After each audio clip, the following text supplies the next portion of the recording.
Hello, YouTubers and NFL fans everywhere. This is Matt, the NFL Fanatic, with my 2014-2015 NFL Divisional Round predictions. Well, last week to start the postseason, I went a respectable 3-1. The only game I got wrong was Pittsburgh beating Baltimore. Of course, Baltimore beat Pittsburgh by the final score of 30-17. So this year for the postseason so far, I am now 3-1, and overall for the entire year, my record is now 172, 86, and 1, which equals up to about 66.7% even. So two-thirds. So two-thirds of the NFL season I've got correct. So I'm very happy with that. You know, each wildcard game had its very interesting storylines. Arizona at Carolina. Carolina holding Arizona's offense to 78 yards. Incredibly impressive. The lowest amount of yards in the history of the wild card round. I think, or in the first round of the playoffs. I think ever since 1950, the only other teams that had a little bit over 100 yards was the 1950 Browns. So that's incredibly impressive for that team. Even though they were playing a third-string quarterback in Ryan Lindley, who showed that he is a third-string quarterback. And it was just sad. You know, Arizona put so much fight in the air. To be 11-5 was an incredible accomplishment. To lose guys like Darrell Washington, Darnell Dockett, Carson Palmer, Drew Stanton, Tyrann Mathieu, Fitzgerald, John Abraham, the list goes on and on. And the fact that they got 11 wins is a tremendous accomplishment to me. But just watching that game, Carolina stuffed Hodges or any of their running game, Williams, Bryce. They couldn't get anything going on the run, and I knew the death nail of Lindley was first and goal, and it was I think 14-20 at that point, or 14-10, and Ryan Lindley throws that interception right to Luke Kuechly, and Luke Kuechly, that was one of the easiest plays he ever had to make, just because he just eyed Fitzgerald, and I understand why he would do it, because again, he's a third string guy, and going to Fitz is never a bad option, but it just showed how inexperienced and bad that decision was. And then right after that, Ted Ginn Jr., after they get a touchdown, fumbles the ball at about the 3-yard line. They score from there, and the game's over pretty much from there. So I feel bad for the city of Arizona. This is a season of, you know, what happened and what could have happened. But, you know, I think you all should be commended and be extremely hopeful and positive about the future of the Arizona Cardinals. For Carolina, congratulations, second team since the Seattle Seahawks in 2009 to win a playoff game below 500. You guys played very well. Congratulations for Cam for getting the monkey off his back with his first playoff win. He deserves it. And that defense showed up, and they played tough. They played a physical, hard-nosed brand of football, and Seattle better not sleep on them, because this Carolina team is on a 5-game win streak. After going 0-6 after tying Cincinnati, they are on a 5-game win streak, and they are motivated, and they are hot, and they are ready to play the Seahawks. And I just want to remind everybody, the Seahawks only beat the Panthers by 8 points back in Week 6. I think it was 17-9. Yep. So, you know, I'm looking forward to that game. Baltimore at Pittsburgh. Even as a Raven fan, I was incredibly surprised at how well we played. We put up 30 points on that Pittsburgh defense. We only allowed 17, which I thought was an incredible feat, especially with how bad our secondary was. Congratulations to Steve Spagnuolo, our secondary coach, for playing that good of a game. Dean Pease got 5 sacks on Ben Roethlisberger, and it's incredibly impressive, especially with Terrell Suggs hitting that interception using the Thigh Master trick right between his knees. And again, another solid game for Flacco. And that's the thing, is that Joe Flacco, as much as people rag on him, including myself, about the regular season, he puts good postseason games together. He's now thrown 13 touchdowns with no interceptions, and we're on a 5-game postseason winning streak. Do I think we're going to get to the Super Bowl? No. But to me, the fact that we are the only remaining AFC North team, and we beat the Steelers on the road to knock them out, is great enough. Just getting into the playoffs for me was what I wanted. Everything else is just filler. I think it's just, you know, it's a great feeling. And I will tell you this, Maybe I'm buying it. I'm not going to sleep on us beating the Patriots because I know the New England Patriots did not want to face us because we have always given the New England Patriots fits every time we play them. We are hard-nosed. We make them play physical. And that's not a game New England likes to play.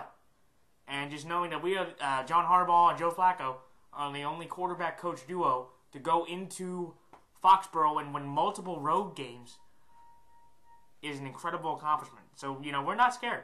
We're not like Denver, who's lost 3 straight road games to New England.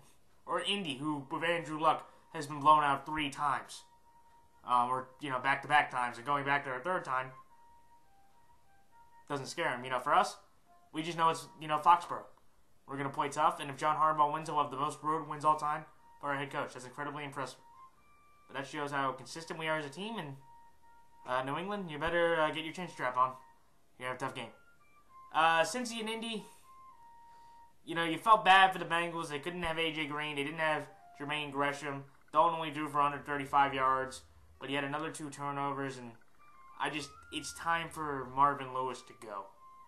You can't be in the NFL for 12 years and be in the playoffs 4 straight years, 5 of the last 6, and not have a playoff win, especially with the guys that have grown together.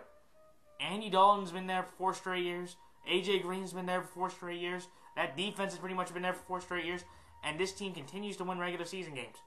But eventually, people don't remember what you do most of the time from September to December. The great quarterbacks, they remember what you do in January. And for this Bengal team, Andy Dalton is only the 2nd quarterback in NFL history to start his career with 4 consecutive playoff losses. The only other guy to do that was Y.A. Tittle. But those are where those 2 comparisons just stop. But again, so, good for Dalton. You can maybe say that, hey, you can still have a great career if you don't, you lose your first 4 playoff games. But this team needed to win it. And I just don't understand why the Bengals organization don't want to keep him. If they want to say AJ and Jermaine weren't there, I get that. But it's still, that's a lame excuse at this point. You guys think next year, now the Bengals out, I don't care if they go 16-0 at that point. With 5 years, I don't care. They can go 16-0. They can get in the divisional round. They need to win. Even they can say, well, we made the divisional round.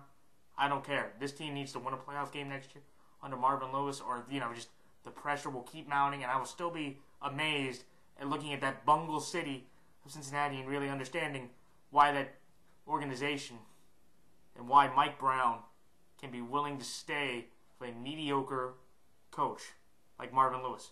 The only other guy not to get a playoff win in his career at this point was Jim Moore, who had 125 wins. Marvin just has 100, so he's almost there. If he stays another 2 years and gets about another 3 years, gets 10 wins a year, he'll have the most wins as a regular season coach without a playoff win. That's my thoughts on Cincinnati. For Indianapolis, good game. Boom Herron, he had a nice solid game. He did get about 100 yards of total offense, but he did fumble the ball 2 times, which does concern me. I also was surprised of Andrew Luck. First playoff game in his career where he did not throw an interception, and that's what they need. I feel that if Luck, cannot turn the ball over, or he can make good throws with that team, they can get on to the championship game, or even the Super Bowl. But kudos to Luck, kudos to Vinatieri, still at 41 years old, kicking the ball just like he was a 25-year-old. That's still impressive. And kudos to Indy for going back-to-back years to go back-to-back one-plus wins. See, Marvin, John Harbaugh has won 6 times doing that. Chuck Pagano's already done it twice. You still haven't done any. So, there's that. And finally, Detroit and Dallas. Everybody wants to talk about the Anthony Hitchens pass interference call. I actually believe, like most, that was pass interference. I know Pete Morelli said that somebody thought it was face guarding, and even though Brandon Pettigrew did grab Hitchens' face mask, he did interfere with him. And I think here was the worst thing. He didn't even turn his head around. And that's the big thing I know, just watching, is that the big thing about pass interference is turning your head. If you don't play the ball, you're going to get pass interference. Because, if you have, if you don't turn the ball and there is contact between a receiver and a defender, you're going to get pass interference because you're not playing the ball. Again, do I think that would have changed the outcome of the game? No. Because Dallas was able to be very resilient and played very tough. And Detroit just couldn't capitalize. And I feel bad for Detroit because they're like a modern version of Cincinnati. You know, both teams. Cincinnati hasn't won a playoff game in 24 years. Detroit hasn't won a playoff game in 23 years straight. And I don't know if either team will win a game. And I don't know if Matthew Stafford can get one, just because he just seems to make mistakes at the worst times. 2 back-to-back fumbles that was saved by their center. But hey, for the Dallas Cowboy fans and any non-Cowboy fan or hater, Cowboy haters, and I'm not a Dallas Cowboy fan, but I'm going to give them enough respect that for next year, no matter if they beat Green Bay or not, you have to stop harassing them, at least for the beginning of the year, that they are 8-8, that they can't get a winning record, they can't get a division title, they can't get a playoff appearance, and they can't get a playoff win. Because every one of those demons they have faced this year, they have beaten. So, you know, and kudos to Tony. He played another solid game, and he made a big-time throw. 28 fourth-quarter comebacks, which ties him with Eli Manning for the most since 2006, regular and postseason. Incredibly impressive. And kudos to the Cowboys. You have cleansed yourselves out of any possible doubt going into next year. Even though the expectation will be higher due to what you did, there's going to be no more criticism. So, well deserved. And lastly, we're getting to my picks. I just wanted to wish my condolences out to Stuart Scott and his family. I heard the news yesterday morning. It was incredibly saddening just knowing how many people truly loved and appreciated this man, from a lot of fans to colleagues, that to his family, and it's a very sad time. But my condolences and my thoughts are out to his family, and we will, as all sports fans, people that are watching or doing these videos, or anybody that just has any sports commentary in general, we will all miss Stuart Scott just because he brought a lot of pop culture and urban into sports broadcasting, and I think he was definitely a trailblazer for anybody, from former athletes to any current people, that can realize that, hey, you don't have to be the biggest sports guy, or you don't have to be the most corporate guy. You can talk like you're talking with peers, or you're talking with other people, and still be successful, because that's what Stuart Scott's done. So, rest in peace, Stuart Scott. All right, time for my picks. On Saturday, when the 6th-seeded Baltimore Ravens go to the 1-seeded New England Patriots, I'm going to take the New England Patriots. And then when the 4-seeded Carolina Panthers go to the 1-seeded Seattle Seahawks, I'm going to take the Seattle Seahawks. And then on Sunday, when the 3-seeded Dallas Cowboys go to the 2-seeded Green Bay Packers, I'm going to take the Green Bay Packers. And then in the 4 o'clock game, when the 4-seeded Indianapolis Colts go to the 2-seeded Denver Broncos, I'm going to take the Denver Broncos. All right, Baltimore at New England. I'm going to take New England in this one, just because Brady is 8-2 all time in the divisional round. This is a team that usually wins a lot of divisional games. They're rested, and even though we did play Pittsburgh, who was the number 2 overall offense of the league going into the time, I felt more confident going against them, just because we've played them already 2 times this year, and we knew what to do. And also, we were playing a much weaker secondary. In New England, that won't be the case. We're going to be playing Darrelle Revis and Brandon Browner. And knowing the size of our receivers, I don't think they're going to get as open, or be as gritty as what they did in Pittsburgh. I also don't think that Forsett will be able to do enough. I think that, New England's run defense has been pretty solid. Even though Justin Forsett is leading the league in rushing, and I do think he does deserve a long-term contract with the Baltimore Ravens, I just feel that I don't think we're going to get enough on the ground. And if we had to give it on Flacco and he's not getting it, we're not going to get enough offense. And also, I just think Brady, he's going to torch our secondary apart. Even though he doesn't have nearly enough weapons, I think he'll overuse Gronk and LaFell and Wright, and will do enough to win this game. Can we give the New England Patriots a run for their money? Yes, we can. The Baltimore Ravens have done that for years, since against Tom Brady. Again, we are the only team to have 2 road wins in the Brady-Belichick era in the playoffs. So we are going to give them a fight, and I think we do have a chance to win this game. But just looking at the secondary, looking at what Brady's done in the postseason, knowing what happened the last time we were there, knowing how motivated he is for that, I think they're going to be able to get the job done and get us to go home. And again, I think the game will be competitive. We have a chance to win if we can get pressure on their line. I know their big left tackle is out for the year, which helps us because if we can get enough pressure, that's how you beat Tom Brady in these games.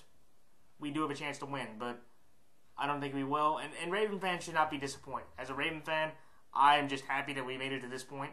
The fact that you could say we went 11-6, the only AFC North team surviving in the playoffs, and we gave a run for their money with New England.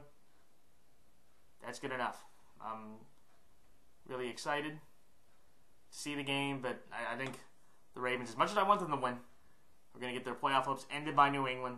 They're going to get redemption for the 2013 AFC title game, and they'll be hosting either Denver or they'll be hosting Denver in the AFC title game. Next game, Seattle, Carolina at Seattle. I'm going to take Seattle. Look, Arizona had no offense. Seattle has an offense. Russell Wilson is way better than Ryan Lindley. Russell Wilson can make plays of his feet. He can make plays of his arm. The receiving core is, I think Carolina might have a little bit of a better one. He's like their tight end a little better.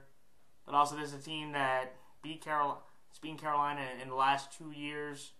Everybody thought maybe this would have happened last year, how Seattle was going. But I'm one of those people that I believe that where, Cam was able to make some plays, Seattle will just make a few more. They have not lost a postseason game at home in a long time. They only have 2 losses overall in the Pete Carroll era, or the Russell Wilson era, at home. And just knowing what kind of lack of talent they have at receiver, I think Cam Newton won't be able to do anything, and that run defense should be able to do enough to let the Seahawks win this game. If Carolina's defense and pass rush can get to them, they do have a chance, but with that lack of offense, what I'm expecting from the Legion of Boom, Seattle should be able to run the ball very well with Wilson and Lynch and Turbin and get enough timely passes from to Kearse or Baldwin or Richardson to win this game pretty convincingly. I'll say it's a pretty low-scoring game. I'll say Seattle 17, Carolina 7. So as I'm thinking Seattle to beat Carolina. Next game, Green Bay over Dallas. I'm going to take the Green Bay Packers in this one just because in this game, I just have to trust Rodgers over Romo. That's what it comes down to. Because this is only the 3rd time in NFL history where you've had an 8-0 home team in the Green Bay Packers hosting an 8-0 road team in the Dallas Cowboys. 3 of the last 4 teams that were 8-0 on the road made it to the Super Bowl. So, again, the Cowboys have that bit of an advantage. And I'm looking at this team and I'm looking at this game going, okay, you have Rodgers on a bum calf, and also he's going up against the Dallas defense that's motivated. But at the same time, I just look at Rodgers going up against that secondary, and knowing how precise he is, he'll be able to make plays. He'll be able to extend plays that Matthew Stafford really couldn't, even though he did have a nice 3rd down conversion with his legs early in the game. And also, I'm just looking at it and going, the only way Dallas wins, and they do have a legitimate chance to win this game, I would say I'm at basically 52-48 with taking the Packers. I think it's that close. If the Dallas offensive line can run through that Packers defense, which has not been very good, and also it is, especially against the run. If you look at the games against Seattle, against Buffalo, against New Orleans, their biggest weakness was they couldn't stop anybody on the ground. And having the leading rusher in the league behind that line is going to be huge. And also Green Bay's pass rush isn't nearly as dangerous. Where Detroit had about, 45 sacks, which was 8th in the league. I think Green Bay was somewhere around 25th, 25th, 28th against the run. Or against the run. So if they can do that, they do have a legitimate chance to win this game. But I think it's going to become a shootout. And honestly, with both teams, I think Rodgers outguns Romo. That's what it comes down to. The receiving cores are about equal. The running games behind the lines are about equal because I think Eddie Lacy had done a pretty good job, especially with the offensive line he had. That's where the defense is. Again, I think that Green Bay has a bit of a better secondary, so they're going to present a little more of a challenge. And I think Dallas might, and they have a little bit of a better linebacking core, but not by much. But when it comes down to quarterbacks, I got to take Rodgers over Romo in this kind of game. And again, it might come down to who has the ball last. But I just trust Rodgers and his team with his arm going against that defense to outgun Romo. The game should be very exciting. It's my favorite game to watch this week. But I'm going to take the Green Bay Packers based on those factors alone. And Rodgers outguns Manning at home. And the home streak beats the away streak. So that's what I'm taking the Packers over the Cowboys. And finally, Broncos over Colts. This is the fun game. I just talked to somebody a little earlier, and he gave me this great joke. He said it was the War of 1812 between Manning and Luck. And Peyton Manning, by the way, is the only other quarterback besides Ken Stabler to play his former team in a playoff game. I didn't know if anybody knew that, but that was a little fun tidbit I learned. Peyton Manning, of course, is 11-12 in the postseason, which includes 9 one-and-dones. And wouldn't it be something for the guy that replaced Peyton Manning and the guy that's in Peyton Manning's shadow in Indianapolis to beat Peyton Manning in Denver? But just looking at that, it would be an incredible story. And it might even show that Andrew Luck might be at a better trajectory than Peyton Manning. And it will go back to my point, which I've said to a lot of people, is that Peyton Manning is one of the biggest underachievers in sports history. Again, you know, anybody that has any problems with that or any comments about that, please put in my comment section. I'd like to know, but I will say it again. To me, with his resume, I believe Peyton Manning is one of the biggest underachievers in the history of sports. Just how good he was. But I look at this game and I said that the one thing I saw in the Cincinnati game was Indianapolis really does not have a running game. Boom Herron on the ground only had about 40 yards. Their leading rusher is still Trent Richardson with only 523. And seeing Denver's run defense, they can stop the run with Pot Roast and Wolf and Marshall. They can stop the run. And if you told me, you know, Andrew Luck had to throw, you know, all these times, I just think that that's not going to be a good thing. Because again, going into, you know, this game before it happened, he still had 7 interceptions, 3 touchdowns and 7 interceptions. And I just think if he's throwing it at a maximum against this secondary with Talib and Harris and Roby, he is not going to do well, and he's going to make a few mistakes. Can this Colt offense work well enough? Yeah, they can. They have enough weapons, and they have enough confidence. But just knowing Peyton, this is a big moment for him, and he is going to step up. And they're also going to be able to run the ball, just like New England was with Jonas Gray, with C.J. Anderson, who was leading the league in rushing over the last 8 weeks. So again, it should be a fun game. I'm going to take the Broncos because I trust their run defense enough to stop the running game and cause Andrew Luck to be one-dimensional, and that'll be the detriment of this Colt team trying to go into Denver and get to their first AFC title game since '09 behind Manning. So those are my thoughts, comments, and predictions for this week's games. Again, like, comment, rate, subscribe. If anybody has any questions they'd like to ask me about anything about football or just have any comments about the video or what I can do to improve. And again, I will say, like last week, I'm a big Xbox 360 person, so if anybody has any, and I have Madden 15, so if anybody has any gamer tags on the 360, and I'm going to get the one eventually, and I'll tell everybody when I do, to just let me know. And, yeah, because I'd love to talk to any of my viewers out there that appreciate my commentary. So that's it. So best of luck to all teams, all players, and all fellow prognosticators. And until next week when I give you my AFC, NFC championship game predictions, this is Matt the Fanatic signing off. Till then, so long.